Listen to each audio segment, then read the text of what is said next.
O Brasil é o país com o maior número de pessoas com ansiedade no mundo e o quinto mais depressivo.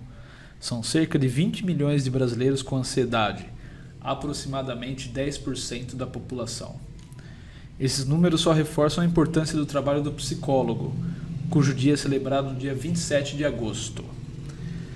Sobre esse assunto, falamos hoje com a psicóloga analítica, pós-graduada em Psicologia do Trânsito, Elivânia Artilha. Tudo bem, Elivânia? Olá, boa tarde, tudo bem? Ela vai falar um pouco sobre as especialidades dela e destrinchar um pouco do seu trabalho. Bom, eu sou formada em Psicologia há 17 anos pela Universidade de São Francisco. Tenho 2 especializações em Perícia Psicológica pela Universidade Cruzeiro do Sul, em São Paulo. E tenho 3 pós-graduações, uma em Psicologia do Trânsito pela São Francisco, em Campinas, uma em Psicologia Analítica pela São Caetano, em São Paulo, e tenho outra em Medicina Tradicional Chinesa, né, voltada para a acupuntura, pelo CTN, em Campinas. Né? Uhum. Essa atuação sua do trânsito, como funciona? Bom, eu trabalho há 14 anos já com a psicologia do trânsito. Eu tenho uma clínica em Vinhedo, onde eu faço avaliação para concessão de carteira de habilitação. E a carteira de habilitação, na verdade, ela não é um direito do cidadão, ela é uma concessão do Estado, né? Por isso da importância de se fazer toda a avaliação médica e psicológica, né? Para atestar ali a sanidade física e mental do candidato. Uhum. Né? Essa avaliação ela é feita por meio de testes. Então, a gente faz uma bateria de testes de memória, de personalidade, de atenção, né? E raciocínio. E, dependendo do resultado, tem ali a aprovação ou a reprovação do condutor. Certo. A sua atuação em empresas, como que é? Bom, eu trabalho com empresas também, então geralmente quem entra em contato são os médicos do trabalho ou os empresários, e geralmente tem uma solicitação para uma vaga específica, né? Então, para lidar com altura, confinamento ou transporte de cargas perigosas. Então, a gente consegue fazer a avaliação psicológica por meio dos testes também, de entrevistas, e analisar se a pessoa tem o perfil adequado para ocupar aquela vaga. Certo. Na parte de atendimento, você é da linha mais junguiana, né? Isso, eu trabalho com a analítica junguiana. O Jung ele foi um discípulo de Freud, né? Então tem um embasamento um pouco psicanalítico com algumas divergências ali de conceituação. Então, para o Jung, a base principal ali da terapia é o processo de individuação, que é o olhar para si, né? Entender suas potencialidades, suas dificuldades, né? Que tem muito a ver também com o lado luz, o lado sombra, que o Jung fala bastante. E entender também como funciona esse lado sombra, né? Que às vezes a gente tem essa característica de querer mostrar para as outras pessoas o lado luz, né? As qualidades, e o lado sombra ele fica um pouco encoberto, né? Uhum. Mas é importante que a pessoa saiba também lidar quando isso vem à tona, né? Para se acalmar, para conseguir agir da melhor forma e também não ter uma interferência nas relações pessoais, né? Qual o método que você usa para que a pessoa identifique esse lado sombra? Através da conversa, né? Então a gente tem na análise terapêutica a escuta e a fala terapêutica. Uhum. Então, através dessa fala, a pessoa vai transmitir, né, algumas questões e a gente faz a escuta e também coloca ali os pontos, né, para ajudar essa pessoa a clarear um pouco essas questões. Dentro do consultório, né, do setting terapêutico, eu também uso a acupuntura, né, que é uma pós que eu estou fazendo, eu finalizo agora em 2023, mas eu utilizo mais na parte de microsistemas, né? Então, não uso a acupuntura sistêmica, que é através da agulha no corpo, é mais colocando sementes, cristais ou agulhas, né, na orelha, e através dos steppers também, né, que são pastilhas de silício, que tem também uma função terapêutica, e quando eu coloco nos meridianos, né, vai estabilizando. Isso quando eu identifico no paciente alguma questão de ansiedade, depressão, né, ou algum estresse, ou alguma situação que ele coloque ali que tem a ver com a parte emocional. Então, eu consigo equilibrar pela fala, escuta terapêutica e também pelos processos da acupuntura. Certo. Aqui em Valinhos você atende no Núcleo Vidas? Isso, eu atendo online, em Valinhos pelo Núcleo Vidas, e atendo em Vinhedo também na Insight Psicologia. Certo.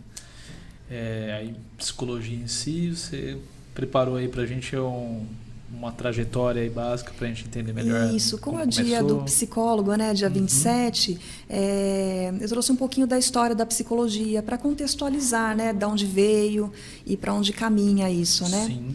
Então, na verdade, a psicologia já é de interesse da humanidade há muito tempo, né? As pessoas se interessam em geral. Às vezes até você é formado numa outra área, mas a psicologia às vezes fica ali, né? As pessoas acabam lendo um pouco a respeito, se interessando, e não foi diferente na antiguidade, né?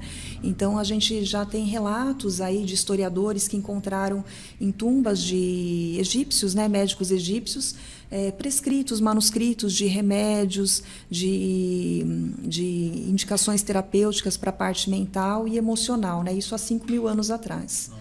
Né? E, posteriormente a isso, a gente vê também um movimento muito forte da filosofia, né? Há 430 anos antes de Cristo, né?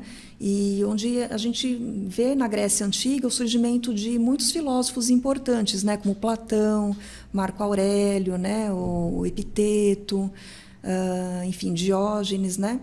E além das escolas filosóficas, né? Como o estoicismo, o epicurismo, que são base da filosofia. Então, muito do material da psicologia advém das bases filosóficas, né? Inclusive, Freud, ele relata, né, que muitos dos seus estudos, trabalhos, eles foram baseados nas obras de Platão, né? Então, a filosofia, ela tem um entrelace aí muito forte com a psicologia, né? São os primórdios aí, né? Depois dessa fase dos filósofos, houve um movimento muito forte na Europa de médicos interessados nessas questões psicológicas, né, da saúde mental e comportamental. Isso em 1800 e pouco, mais ou menos. Não sei aqui a data exata, mas que foram sendo feitos muitos estudos e trabalhos em relação à parte mental. E aí, em 1880, Freud aparece com a teoria dele, a psicanalítica, né? E a partir dele, outros médicos se interessam mais pelo assunto e acabam sendo discípulos de Freud, né? Então, por exemplo, o Jung, que é a minha base, né, de terapia, de análise, ele foi um discípulo de Freud, né? Então, eles desenvolveram muitos trabalhos, muitos estudos juntos e, em um determinado momento, se separaram, né? O Jung, ele foi um médico também, ele era psiquiatra suíço, né? E depois ele fez o desenvolvimento aí da abordagem dele e a gente segue com a teoria analítica. Na psicologia, a gente diz que tem ondas, né? Então, tem a primeira onda, a segunda onda. Hoje, atualmente, a gente já está na 5ª onda da psicologia, né? A primeira onda vem com a psicanálise e a última onda, que é a 5ª, a gente já encontra alguns outros tipos de análise, né? De abordagens, como a psicologia positiva, a psicologia transpessoal, né? Então, vai se desenvolvendo, né, as abordagens através do tempo, né? E aqui no Brasil, como é que foi o início? No Brasil, a gente pode dividir isso em 3 etapas, né? Começa a ter uma inserção da psicologia, não como a profissão que a gente conhece hoje, mas de uma forma de colocar isso dentro do currículo de alguns cursos de medicina e também da Escola de Anatomia Militar no Rio de Janeiro, né? Então, a psicologia era oferecida como uma matéria de uma grade curricular, né? Num segundo momento, a psicologia ela já passa a ser oferecida como um curso de pós-graduação, né? Então, uma especialização.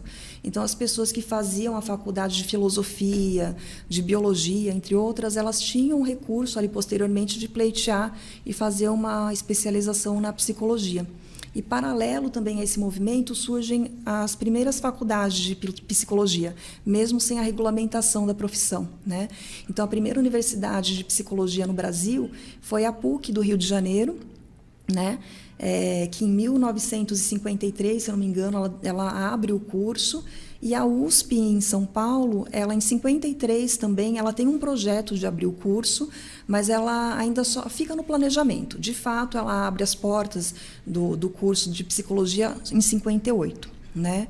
e um pouquinho depois de quando é regulamentado, né? Porque 62, isso, porque começa a ter um movimento aí de profissionais, de estudos, né, em relação à psicologia, e aí se vê a necessidade realmente de regulamentar a profissão em 1962, no dia 27 de agosto. Por isso que a gente comemora aí o Dia do Psicólogo, né? Dia 27 de agosto, pela regulamentação, né? Certo. Então, se a gente for ver, a psicologia, de fato, no Brasil, é uma profissão muito nova, né? Agora, em 2022, a gente vai ter 60 anos, né? Completar 60 anos de profissão. Sim. Então, comparado aí com as profissões tradicionais, né? Medicina, engenharia, ela é um bebê ainda, né? E tem crescido o número de psicólogos e também da procura por psicólogos? Sim, principalmente nesse momento de pandemia e pós-pandemia, né? As pessoas tiveram ali muitos problemas, né? Todos vindos ao mesmo tempo. Então, por exemplo, num momento fora da pandemia, a gente tem que lidar com 1, 2 problemas no máximo, né? E aí, quando procura terapia, fica fácil até de resolver, né? Você vai colocando as coisas gradualmente. Já com a pandemia, aconteceu de vir tudo como uma enxurrada, né? Então, as pessoas tiveram que lidar com diversos problemas ao mesmo tempo. Então, às vezes, perdeu o emprego, né? Não tinha mais como sustentar a casa, a família, né? Algumas pessoas não conseguiram ir para o online, né? Então, ficaram, de fato, sem renda. E as pessoas que foram para o online, elas começaram a trabalhar também de uma forma muito estressante, por várias horas ali, sem um limite, né? Que gerou burnout também nas pessoas, o fato também de perder entes queridos, né? A convivência também em casal, né? Muitos casais se separaram nessa pandemia. Então, é uma avalanche de consequências, né, que a pandemia trouxe e que a gente tratou durante a pandemia e vem tratando durante o pós também. Quais os outros serviços que você oferece, né? Bom, eu trabalho em Vinhedo, né, na Insight Psicologia, com a psicologia do trânsito, a orientação profissional, terapia e para empresas. E aqui em Valinhos eu trabalho com o Núcleo Vidas, né?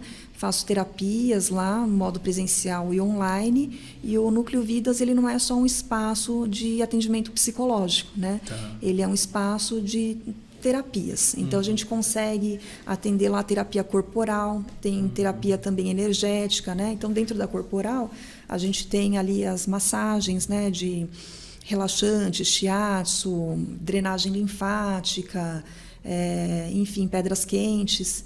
E nas energéticas, né, as complementares, a gente tem barra de axis, tem o reiki, além de oferecer alguns cursos também profissionalizantes, né, para massagens, reflexologia, e também no reiki, né?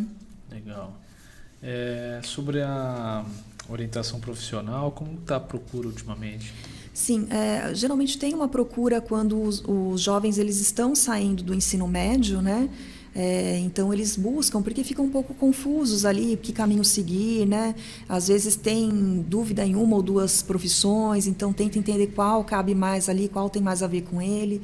E, enfim, então é um aspecto bem importante, né, de se fazer essa orientação profissional para que esse jovem ele entre na faculdade com uma assertividade, né, que ele saiba o que está escolhendo para evitar até a evasão escolar, né, que acaba sendo um problema para esse jovem, então vai perder 1, 2 anos ali da faculdade e também para a instituição na questão estatística, né.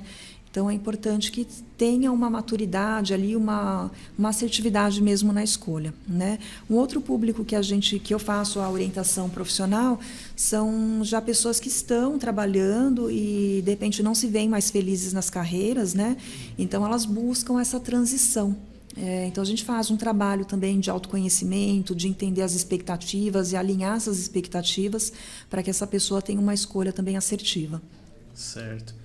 Quem tiver alguma dúvida de vocação, precisar passar por psicologia do trânsito, ou terapia mesmo, como pode entrar em contato com você? Bom, vocês podem seguir no Instagram, o @núcleovidas, e tem a minha página pessoal, que é o @minhapsicóloga_terapeuta.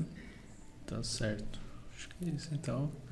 Muito obrigado, Livânia, e estamos à disposição quando tiver alguma novidade. Obrigada pelo convite, e eu gostaria de parabenizar também os colegas de profissão pela data, né, e os estudantes de psicologia também.